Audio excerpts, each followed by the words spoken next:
وَإِذْ قَالَ إِبْرَاهِيمُ رَبِّ أَرِنِي كَيْفَ تُحْيِي الْمَوْتَىٰ، اور یاد کرو جب کہ ابراہیم نے بھی کہا تھا پروردگار ذرا مجھے دکھا دے، مشاہدہ کرا دے تو مردوں کو کیسے زندہ کرے گا۔ قَالَ أَوَلَمْ تُؤْمِنْ، اللہ تعالیٰ کا سوال جو ہے بڑا بہت تیکھا ہے، تو کیا تم ایمان نہیں رکھتے؟ قَالَ بَلَىٰ، ایمان تو میرا ہے، میں مانتا ہوں ایمان ہے، وَلَٰكِن لِيَطْمَئِنَّ قَلْبِي، پورا دل کا اطمینان چاہتا ہوں، پورا یقین ہو جائے۔ اور یہ انبیاء کا معاملہ ہے، سب کا ہے۔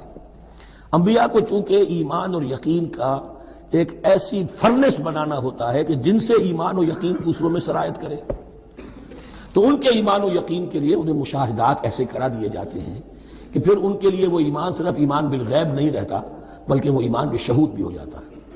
کذالک نری ابراہیم ملکوت السماوات والارض، اسی طرح ہم نے دکھائے ابراہیم کو آسمان اور زمین کے ملکوت، جو بھی ہماری حکومت ہے، جو وہ مخفی حکومت ہے، جو کاسمک ایک اسٹیٹ ہے، اس کی گورنمنٹ ہے اور اس کے تمام اہلکار ہیں، فرشتے ہیں، ہم نے مشاہدہ کرایا ابراہیم کو۔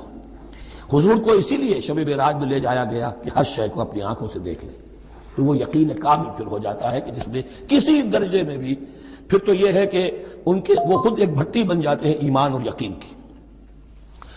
قال بلا ولکن لیطمئن قلبی قال فخذ اربعۃ من الطیر فصرهن الیک، تو فرمایا اچھا ٹھیک ہے 4 پرندے لے لو، انہیں اپنے ساتھ ملا لو، ہلا لو کہ وہ تمہارے ساتھ تمہاری آواز سن کر آ جایا کریں۔ ثم اجعل علی کل جبل منہن جزءا، پھر ان کے ٹکڑے کرو اور ہر پہاڑ پر ایک ایک ٹکڑا رکھ دو۔ تو جو تفسیر میں آتی ہے یہ کہ ان میں سب کا سر علیحدہ کیے، ٹانگیں علیحدہ کی، پر علیحدہ کیے، دھڑ علیحدہ کیے، ایک پہاڑ پر چاروں سر رکھ دیے، ایک پہاڑ پر چاروں کے دھڑ رکھ دیے، ایک پہاڑ پر چاروں کے، اس طریقے سے مختلف اجزاء میں تقسیم کر دیا۔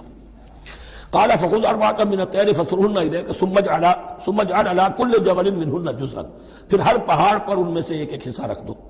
ثم ادعوہن، پھر ان کو ذرا پکارو، وہی سیٹی بجاؤ جو تم بجاتے تھے ان کو بلانے کے لیے۔